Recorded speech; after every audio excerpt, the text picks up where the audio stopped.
Innovate. Enable. CMA CGM presents Better Ways for India's Shipping and Logistics Trade in association with CNBC TV18.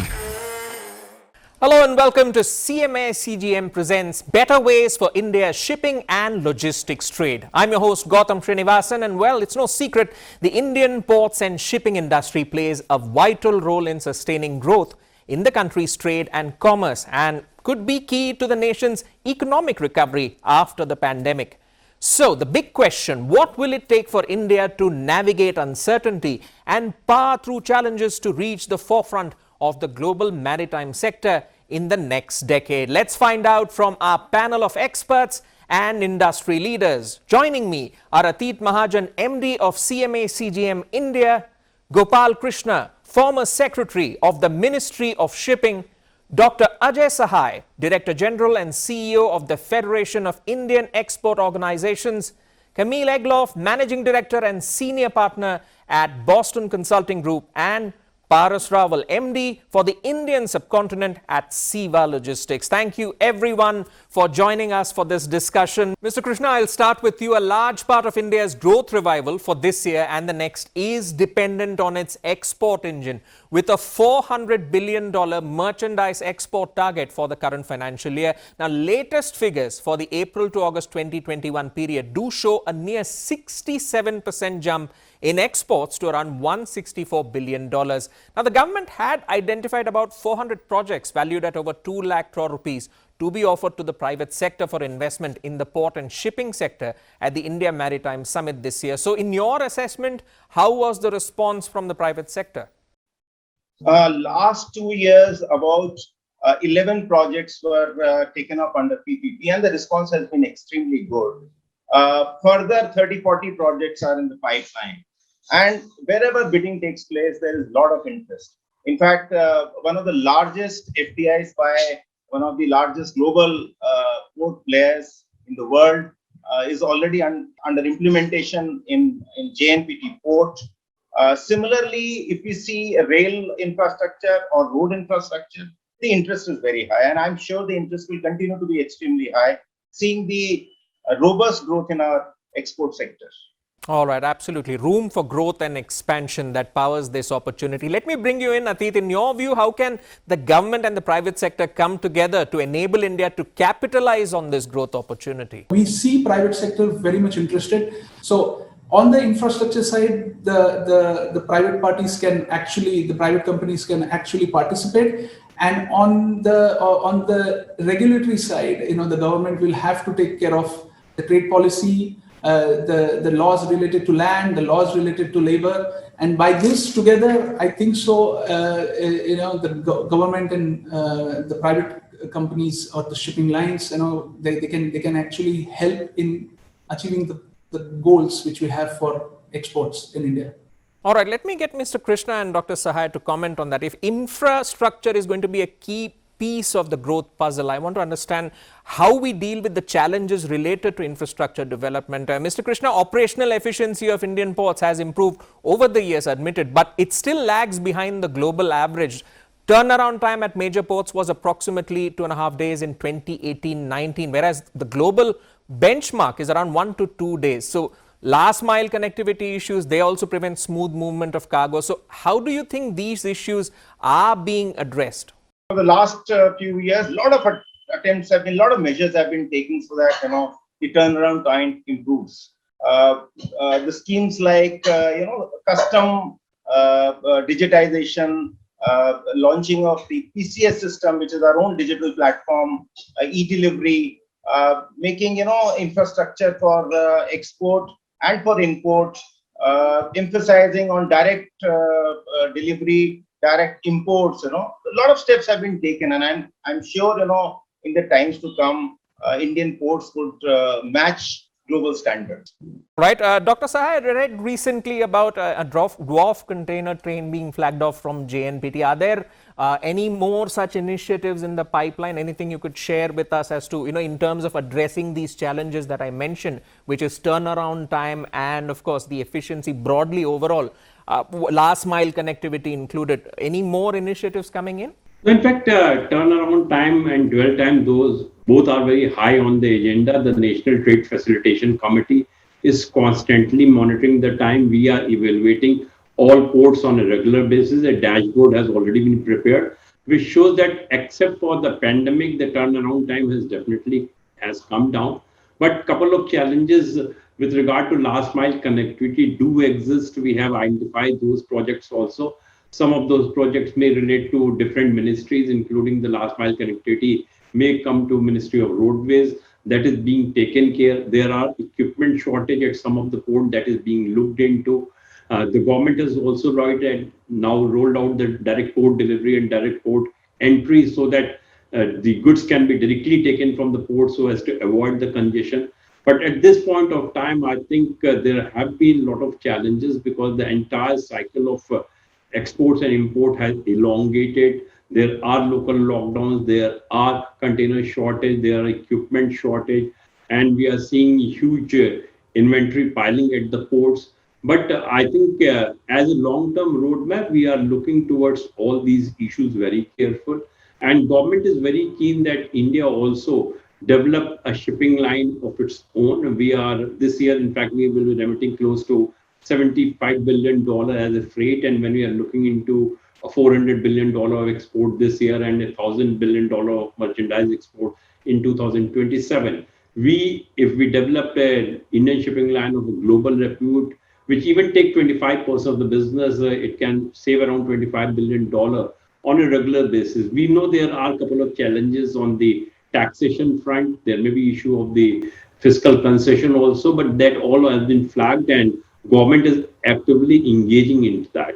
All right, from challenges, let's look at the growth potential right now. And Atit, I'll bring you in. Media reports indicate that India's new foreign trade policy could feature an ambitious goal of $1 trillion by FY26, which means exports could be estimated to grow 15% CAGR against around 5% in the past 5 years through FY20. Now, the troika of higher external demand, elevated international commodity prices, and acceleration in domestic manufacturing due to production-linked incentives could make that target achievable. In the process, though, how will this new policy transform the way all players in India's supply chain work? I'll get your view on this, and then I'll come to Paras. So to start with, though 15% compound annual growth rate, over the next 5 years looks ambitious, it's not unrealistic at all. Especially if you are considering the important infrastructure projects which are expected to be delivered in the next couple of years.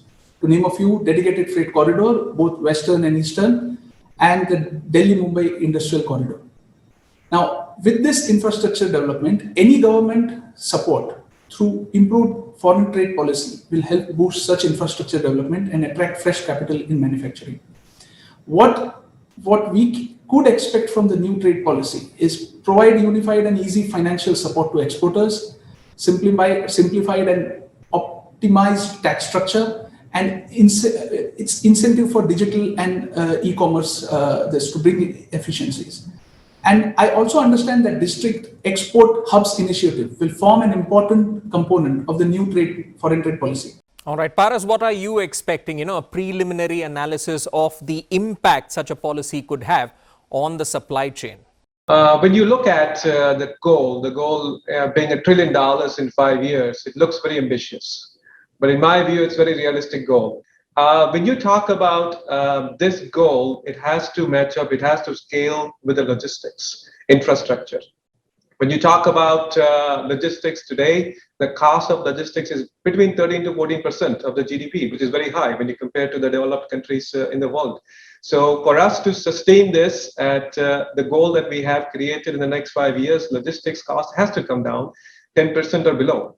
And how is it going to come down? Well, there are threefold approach to that. First is the government has a tremendous job in investing in national infrastructure, whether it's investing in the highways, whether it's investing into modernization of the ports, or it's investing into the railways.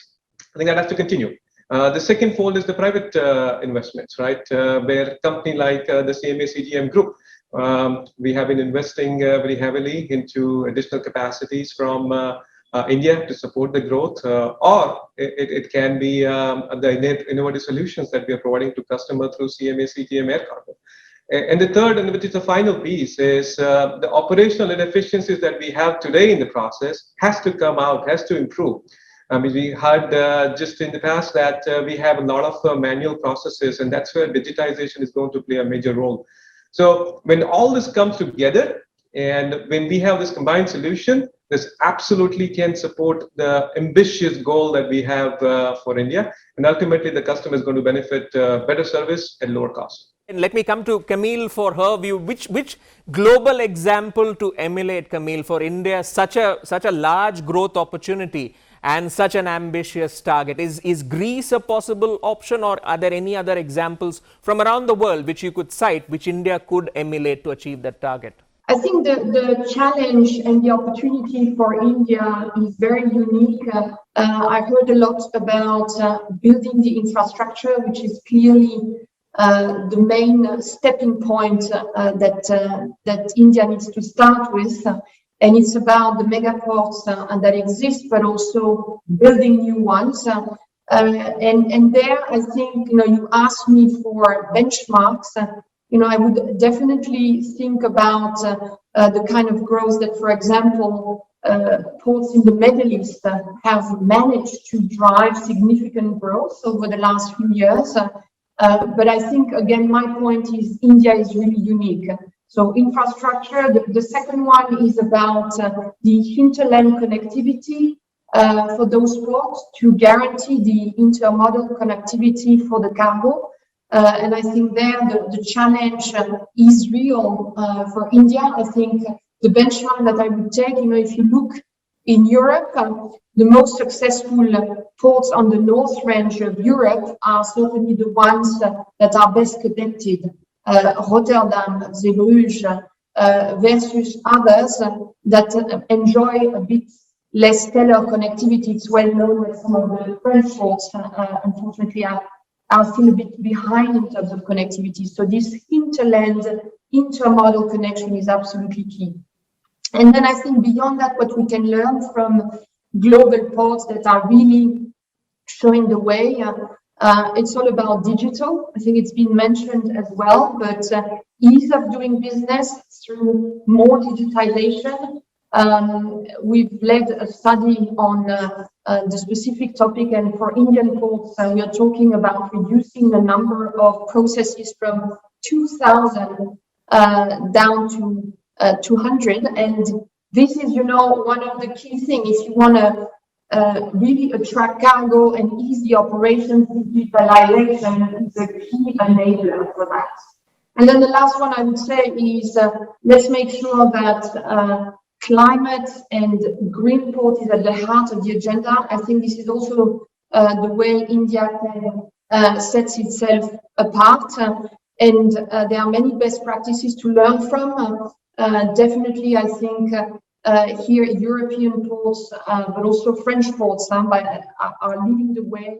On that note, it's time to take a short break on CMA CGM presents Better Ways for India's Shipping and Logistics Trade. But don't go anywhere. We'll be right back. CMA CGM presents Better Ways for India's Shipping and Logistics Trade in association with CNBC TV18. Welcome back to CMA CGM presents Better Ways for India's Shipping and Logistics Trade, where we are discussing potential, prospects and challenges for India's maritime sector. When it comes to leveraging big data, Internet of Things, AI and cloud computing, lots of options, but what role has digital transformation played in transforming the entire maritime trade and logistics industry to navigate the choppy waters of uncertainty? A lot of technological advancements is really helping this industry move forward. We are not where we need to be, but over the next 3 to 5 years, this is going to continue to evolve. A few technologies, I would say the digital platform, for example, where the customer is able to go and request a quote. They can go and book the cargo themselves. They can track and trace their freight online, right? This is becoming, from the past where it was more of a nice to have, it's more and more becoming must have. The other technology that I think it's important is there is a huge advent of big data and data analytics, right? We talked about the operational inefficiencies in India, and this is one of the way now through the technology that we have and big data, data analytics, we're able to figure out, we're able to understand where these inefficiencies are, and we can provide those cost savings back to the customers. So when you think about this, ultimately, customer is the one that is going to have better service at better cost because of the digitalization that we are going to go and see in the next 3 to 5 years. All right, as Paras says, late to the party, late to the digital party rather, but we're here. Atit, your point of view on this digital transformation and the effect it's going to have on the Indian maritime industry, especially to navigate the choppy waters of uncertainty. Now, in case of shipping, a smart container, which is fully trackable at any given point of time and by any mean of transportation, will become a general yardstick. Sustainable IT infrastructure is one of the key focus areas for any shipping line or logistics service provider company. As an industry leader, CNBC has strategically invested in R&D as well as IoT, artificial intelligence, and blockchain solutions. The group aims to develop smarter and more secure service offerings while delivering a smoother user experience for both customers and employees. All right. So let me bring in two themes together, which is that digital transformation enabling sustainability. And I'll get a view from Atit and Camille on this, since she spoke on this earlier. In terms of addressing broader issues around the environment, how do you see the use of digital technologies helping this sector grow its focus on sustainability? Because it's observed that at current growth rates, shipping could represent around 10% of global greenhouse emissions by 2050. So what, in your opinion, are measures which the shipping industry should take to reduce its contribution to climate change? And how does CMA-CGM play itself as a leader in this space? So from a CMA-CGM group point of view, CMA-CGM group's ambition is to be the leading force in the industry in environmental protection by being a pioneer in the innovative and eco-responsible technologies. Okay. CMA-CGM is firmly committed to reach carbon neutrality by 2050, to reduce its carbon footprint for the protection of the environment and to preserving marine biodiversity. The CMA-CGM group is accelerating its commitment to lead the energy transition in the shipping sector. The group cuts its overall CO2 emission by 4% in 2022, followed by 6% reduction in 2020. Since 2008, the group has lowered its CO2 emissions per container kilometer by 49%. CMA-CGM supports biomethane production and provides customer with a new and immediately available solution. So CMA-CGM Group's dual fuel gas vessels, which operate today with LNG and biomethane, already have the technical capability of using e-methane instead of LNG, a source of carbon neutral fuel. This e-methane ready fleet consists of 18 vessels already in service and a total of 44 by the end of 2024. The development and production of synthetic fuels is a core component of the Coalition for the Energy of the Future, initiated by our group chairman, Rudolf Sade, and bringing together industry partners in order to accelerate the energy transition. The group has taken practical groundbreaking and initiatives to protect the environment and wildlife diversity. All right, smart shipping for a greener future. Camille, let me bring you in. You earlier spoke of how digital transformation helps reduce processes, say 2000 in number to 200. You gave us some great examples. In your opinion, what are the measures that the industry should take to become more sustainable, and how can digital transformation help in that regard? I think that digital is clearly an enabler for the climate challenge.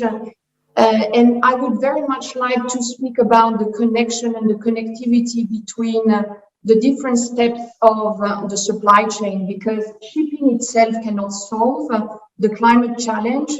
And when you look at what's happening today and the way technology is used, it's very much in enabling the traceability, enabling also how you look at the scope 3 emission for every single retailer, every single automotive player, who are very much interested to drive as well the reduction of the emissions. So I think technology is going to be a way for everyone to work together, both the shipping operators and the shipping companies, the liners, but also the freight forwarders, and at the end of the day, the customers, who are the one who, will have to be ready also to take part of the cost part of the envelope.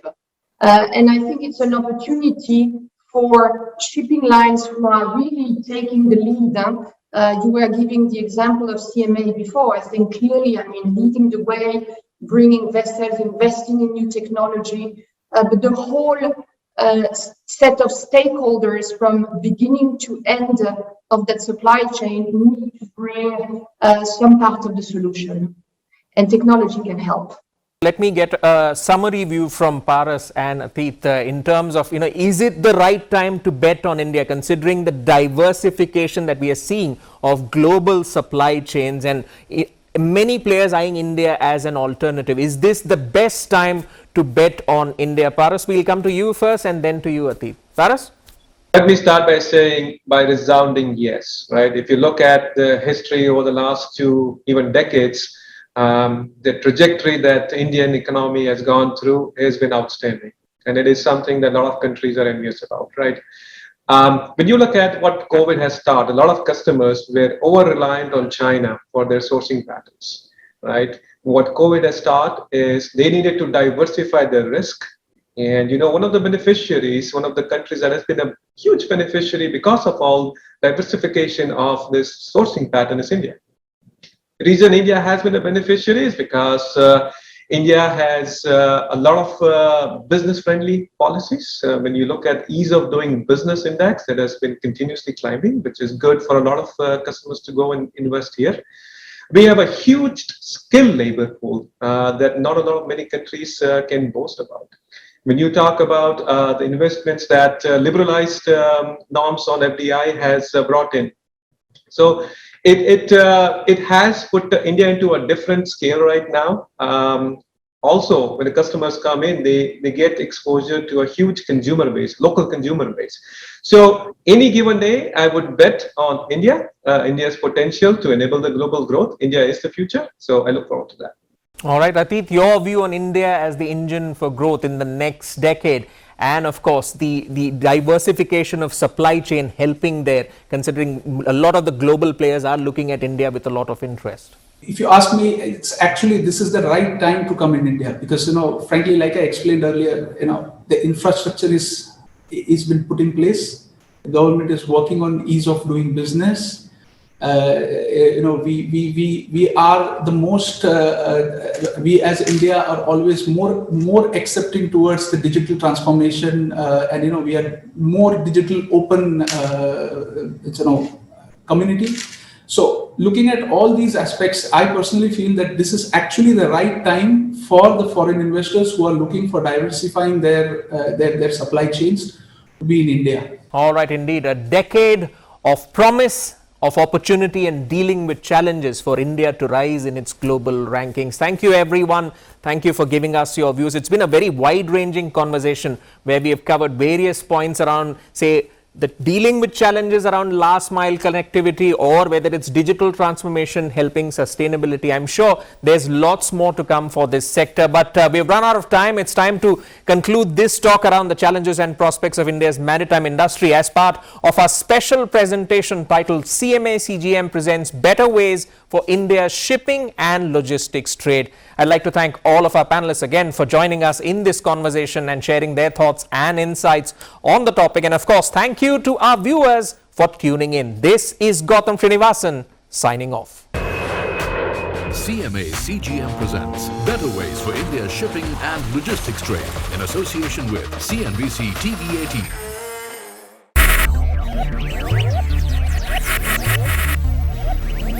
Focus, ideate, innovate, enable.